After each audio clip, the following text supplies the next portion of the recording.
ये साल 1997 था और गोरखपुर का गोल बाजार। गोल बाजार कपड़ों की दुकानों के लिए बड़ा मशहूर है और ऐसी ही एक कपड़े की दुकान पे कपड़े व्यवसायी और छात्रों के गुट के बीच झड़प हो गई। धीरे धीरे झड़प गोलीबारी में बदल गई और कपड़ा व्यवसायी की गोली से एक छात्र की मौत हो गई। छात्र प्रताप छात्रावास में रहा करते थे। ये प्रताप छात्रावास गोरखनाथ मठ के द्वारा संचालित होता है। छात्र बिफर पड़े, आंदोलनरत हो गए। पुलिस में एफआईआर की गई लेकिन कपड़ा व्यवसायी के खिलाफ कोई भी कार्रवाई नहीं हुई। इसके बाद छात्र मदद की गुहार लगाने के लिए भाजपा के गोरखपुर के घाघ नेता शिव प्रताप शुक्ला, हरिशंकर तिवारी के द्वार पे गए। दरअसल उन दिनों गोरखनाथ मठ राजनीति से जरा दूर सा हो गया था। महंत अवैधनाथ की उम्र हो चुकी थी और वो राजनीति में उतनी तत्परता के साथ सक्रिय नहीं रहते थे। इसीलिए गोरखनाथ मठ के वरद हस्त के साथ शिव प्रताप शुक्ला, हरिशंकर तिवारी जैसे घाघ भाजपा नेता गोरखपुर में अपनी हुकूमत चला रहे थे। अलग अलग सरकारें चल रही थी इनकी, बहुत बड़ा गुंडा राज चल रहा था। खासतौर से हरिशंकर तिवारी तो इसके लिए मशहूर हुआ करते थे। लेकिन हरिशंकर तिवारी और शिव प्रताप शुक्ला ने छात्रों की बात नहीं मानी। छात्रों की कोई मांग पूरी नहीं हुई, जिसके बाद छात्र मदद की मांग करते हुए गोरखनाथ मठ पहुंचे। अंतिम उम्मीद थी कि शायद मठ से कुछ हो जाए, लेकिन छात्र लगातार ये भी समझ रहे थे कि मठ में अवैधनाथ गुरु जी तो कुछ करेंगे नहीं। ऐसे में उम्मीद कुछ खास थी नहीं। लेकिन कुछ ऐसा हुआ जो गोरखपुर ने आज के पहले कभी देखा नहीं था। एक पतला दुबला छोटे कद का लड़का मठ के बाहर निकला और ऐसा गरजा कि छात्रों को लगा कि उनका हीरो आ गया। यह पहली दफा था जब गोरखनाथ मठ का कोई सदस्य गोरखपुर में इतने ताप के साथ निकला था। गोरखपुर के लोगों को इस 28 साल के लड़के में महंत दिग्विजय नाथ की शक्ल दिख रही थी। लोगों को दिग्विजय नाथ के तेवर दिख रहे थे। ये योगी आदित्यनाथ थे जो उस समय योगी ही थे, अब महंत हो गए हैं। योगी आदित्यनाथ छात्रों की मांग को लेकर गोरखपुर की सड़कों पे उतर गए। सड़कें जाम कर दी गईं। गोरखपुर ऐसा आंदोलन पहली बार देख रहा था। पुलिस लाइन से लेके एसपी के ऑफिस तक का घेराव किया गया और इन सब के बाद योगी आदित्यनाथ गोरखपुर के छात्रों के बीच उनके नए हीरो के तौर पे उभरे। लेकिन ये रास नहीं आया भाजपा के कुछ नेताओं को, शिव प्रताप शुक्ला और हरिशंकर तिवारी जैसे नेताओं को। उनको लगा ये नया नया लड़का हमारे इलाके में आके कैसे हीरो बन रहा है। तो योगी आदित्यनाथ को साइड लाइन करने की कोशिशें शुरू होती हैं इसी दिन से। और इसी दिन से शुरू होती है योगी आदित्यनाथ की उस दुश्मनी की कहानी जो आज हम आपको सुनाने आए हैं। ये योगी आदित्यनाथ और शिव प्रताप शुक्ला की अदावत की कहानी है, जिसने योगी आदित्यनाथ को उत्तर प्रदेश की राजनीति और भारतीय जनता पार्टी के भीतर एक नई ठसक के साथ स्थापित किया, जिसने योगी आदित्यनाथ को उनके गुरु महंत अवैधनाथ की छत्र छाया से निकाल के एक अलग नेता के तौर पर प्रतिस्थापित किया। ये वो दुश्मनी की कहानी है जिसने योगी आदित्यनाथ की ताकत का एहसास पूरी भारतीय जनता पार्टी की ब्रिगेड को करा दिया था। ये दुश्मनी की वो कहानी है जिसकी हनक पूर्वांचल योगी आदित्यनाथ के जरिए आने वाले एक दशक तक सुनता रहा। तो शुरू करते हैं कहानी 1999 से। 10 फरवरी 1999 की पंचरुखिया गांव की एक घटना थी जिसने योगी आदित्यनाथ को सबसे पहले उत्तर प्रदेश की राजनीति में चमकाया था। पंचरुखिया महाराजगंज का एक गांव था। यहाँ दो समुदायों के बीच झड़प हो गई। समुदायों के बीच झड़प गोलीबारी में बदली। इसके बाद पूरे इलाके में तनाव हो गया, लेकिन पुलिस की कार्रवाई संतोषजनक नहीं थी। ऐसे में योगी आदित्यनाथ पंचरुखिया जाने के लिए अड़ जाते हैं। उन दिनों उत्तर प्रदेश में कल्याण सिंह की सरकार थी, माने भाजपा की, और केंद्र में वाजपेयी की, माने भाजपा की। दोनों जगहों पे भाजपा की सरकार थी और योगी आदित्यनाथ भारतीय जनता पार्टी से ही सांसद थे। गोरखनाथ मठ का भारतीय जनता पार्टी के साथ कैसा जुड़ाव था, ये सर्वविदित बात थी। ऐसे में योगी आदित्यनाथ को पंचरुखिया जाने की मंजूरी ना मिलना एक बड़ा सवाल खड़ा करती है। लेकिन सवाल तो था। पुलिस योगी आदित्यनाथ को पंचरुखिया जाने से रोक रही थी, लेकिन योगी पंचरुखिया जाने पे अड़े हुए थे।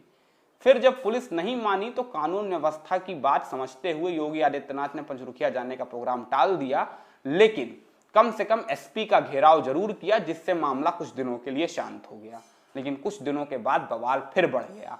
पंचरुखिया का ये तनाव अब गांवों से निकल के सड़कों पर दिख रहा था। एक समुदाय सड़क जाम करके बैठ गया। तब योगी आदित्यनाथ ने पंचरुखिया जाने का फैसला किया। योगी पंचरुखिया गए। पंचरुखिया से लौटते समय का नजारा देखने लायक था।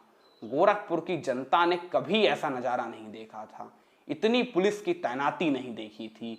सड़कों पे पुलिस के बूटों की आवाज कौंध रही थी और वायरलेस पे ऊपर के आदेश गूंज रहे थे। आदेश, लाल सूमो में एक अपराधी जा रहा है, उसे पकड़ो। लाल सूमो में एक अपराधी जा रहा है, उसे पकड़ो। पुलिस लगातार इस एक ही सेंटेंस को सुन रही थी, लाल सूमो के अपराधी, लाल सूमो के अपराधी। तभी सामने से एक लाल सूमो आती दिखी। लाल सूमो के अंदर योगी आदित्यनाथ बैठे हुए थे। उन दिनों योगी लाल सूमो में चला करते थे। आने वाले काफी सालों तक इसी सूमो में चलते रहे। पुलिस अधिकारियों को भरोसा ही नहीं हुआ कि योगी आदित्यनाथ को पकड़ने के लिए कोई कह भी सकता है, क्योंकि प्रदेश में भाजपा की सरकार थी, देश में भी भाजपा की सरकार थी, और भाजपा का गोरखनाथ मठ से कैसा जुड़ाव है ये सभी जानते हैं, जैसा मैं पहले से कह चुका हूं। ऐसे में उनको लगा लाल सूमो में कोई और अपराधी आ रहा होगा, ये तो हो ही नहीं सकते, क्योंकि एक तो योगी महंत अवैधनाथ उन्हें अपना उत्तराधिकारी घोषित कर चुके हैं। तो पुलिस वालों ने योगी को रोका नहीं और योगी की गाड़ी बैरिकेडिंग क्रॉस करते हुए सीधा गोरखनाथ मठ के अंदर प्रवेश करती है। तभी वायरलेस पे एक और मैसेज आता है, लाल सूमो आपके पास से निकल गई, आपने अपराधी को पकड़ा या नहीं। पुलिस ने कहा, वही लाल सूमो जिसमें योगी आदित्यनाथ बैठे हुए थे। आदेश आया, जी कर क्या रहे थे आप लोग? योगी आदित्यनाथ की गिरफ्तारी करनी है। ये सुन के ही पुलिस के हाथ पांव फूल गए। गोरखनाथ मठ के किसी सदस्य की गिरफ्तारी गोरखपुर के अंदर, ये लगभग असंभव जैसी घटना है। बिल्कुल वैसा है जैसे असदुद्दीन ओवैसी को कोई हैदराबाद में जाके गिरफ्तार कर ले। लेकिन सबसे ज्यादा चौंकाने वाला ये था कि गोरखनाथ मठ जो भाजपा के इतने निकट है, उसी भाजपा की यूपी में सरकार होने के बाद, देश में सरकार होने के बाद ये आदेश दिया जा रहा था। लेकिन आदेश तो था। उत्तर प्रदेश पुलिस के जो जवान योगी आदित्यनाथ की सुरक्षा में लगे हुए थे, उनको वापस ले लिया गया। पूरी गोरखनाथ मठ की परिधि को पुलिस ने घेर लिया। एक जैसे किले का घेराव किया जाता था ना, ऐसे गोरखनाथ मठ को घेर लिया था।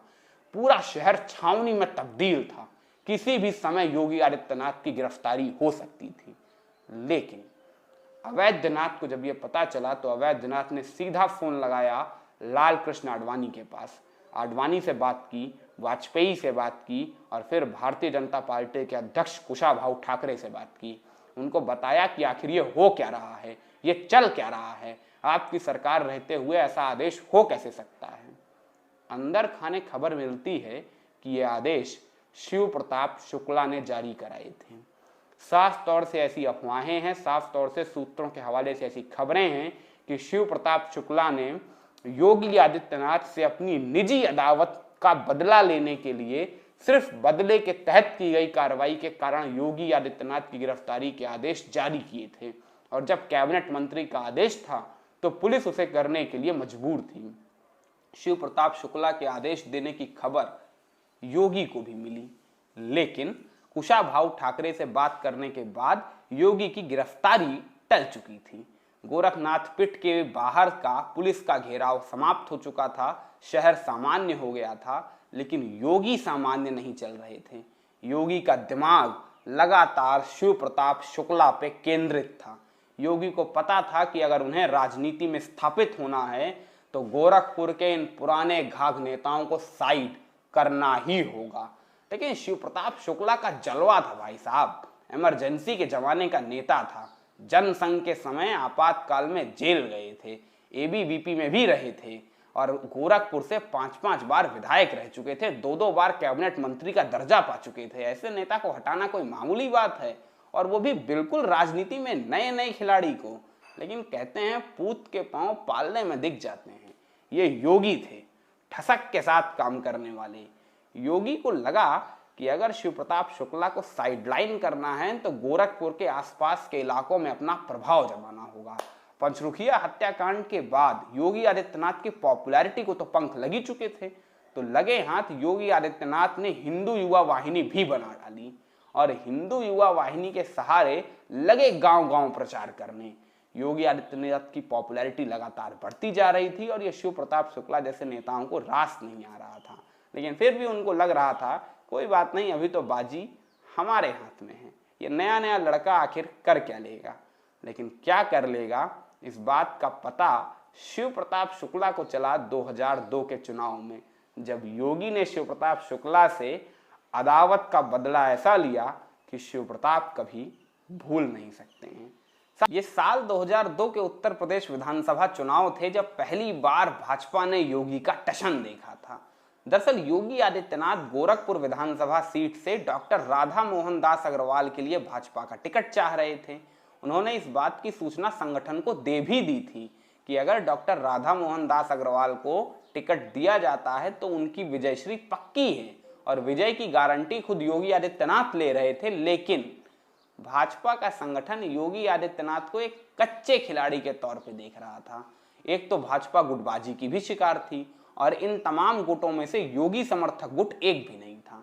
तो योगी की राय को तवज्जो क्या, योगी की राय को बिना सुने योगी के धुर विरोधी शिव प्रताप शुक्ला को ही गोरखपुर से विधानसभा का टिकट दे दिया गया।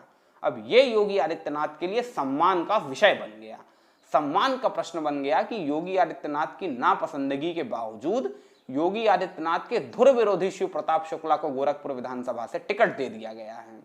योगी अपनी उपेक्षा बर्दाश्त नहीं करते हैं। योगी आदित्यनाथ ने तुरुप का इक्का निकाला, डॉक्टर राधा मोहन दास अग्रवाल को चुनाव का पर्चा भरवा दिया। जानते हैं किस पार्टी से? हिंदू महासभा से। ये वो पार्टी थी जिसका एक भी विधायक क्या सभासद चुन के नहीं पहुंचता है सदन के भीतर। लोगों ने सोचा हिंदू महासभा से तब तो जीतने से रहे। शिव प्रताप शुक्ला को भी लगा था कि उनका गढ़ है गोरखपुर, 5-5 बार के विधायक रहे हैं, टुच्चा सा राधा मोहन दास अग्रवाल उनका क्या कर लेगा।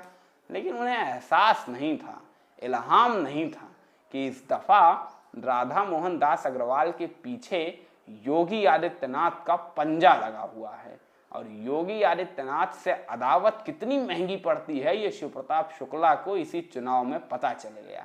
योगी आदित्यनाथ थे तो भाजपा में, लेकिन पर्दे के पीछे से चुनाव प्रचार शिव प्रताप शुक्ला के खिलाफ कर रहे थे और राधा मोहन दास अग्रवाल के पक्ष में। पूरा गोरखपुर जान रहा था कि योगी आदित्यनाथ को सपोर्ट करने का मतलब है राधा मोहन अग्रवाल को वोट देना, और अगर राधा मोहन अग्रवाल को वोट नहीं दिया तो माने योगी आदित्यनाथ से अदावत, योगी आदित्यनाथ का विरोध। और योगी आदित्यनाथ के टशन का अंदाजा शिव प्रताप जी को था नहीं। जरा गोरखपुर से हटके लखनऊ में समय ज्यादा गुजरने लगा था जनाब का। शिव प्रताप शुक्ला को पता ही नहीं चला और उनके पैरों के नीचे से जमीन खिसक गई। हिंदू महासभा के टिकट से सिर्फ और सिर्फ योगी आदित्यनाथ के टशन, उनकी पावर, उनकी स्टाइल ऑफ पॉलिटिक्स के दम पे राधा मोहन दास अग्रवाल ने कैबिनेट मंत्री शिव प्रताप शुक्ला को गोरखपुर के भीतर, वो शिव प्रताप शुक्ला जो गोरखपुर से 5-5 बार विधायक रहे हैं, वो शिव प्रताप शुक्ला जो हरिशंकर तिवारी के बाद गोरखपुर के सबसे घाघ नेता कहे जाते हैं, उनको चुनाव में मात दे दी और वो भी 30,000 से ज्यादा वोटों के साथ। शिव प्रताप शुक्ला के लिए यह हार नहीं थी, ये राजनीति से संन्यास की उद्घोषणा थी। शिव प्रताप शुक्ला के लिए संदेश था कि गोरखपुर में रहना है तो योगी योगी कहना है। यही वो साल था जिसके बाद गोरखपुर का ये मुहावरा भारतीय जनता पार्टी के लिए एक तयशुदा घोषणा पत्र हो चुका था कि गोरखपुर में रहना है तो योगी योगी कहना है। माने अगर गोरखपुर और उसके आसपास के इलाकों में अपनी सीटें बचानी हैं तो योगी आदित्यनाथ की कहे वाले लोगों को टिकट दो, वरना योगी अपने परचम तले अगर टिकट दे दिए तो आपकी सीट तो कटने से रही।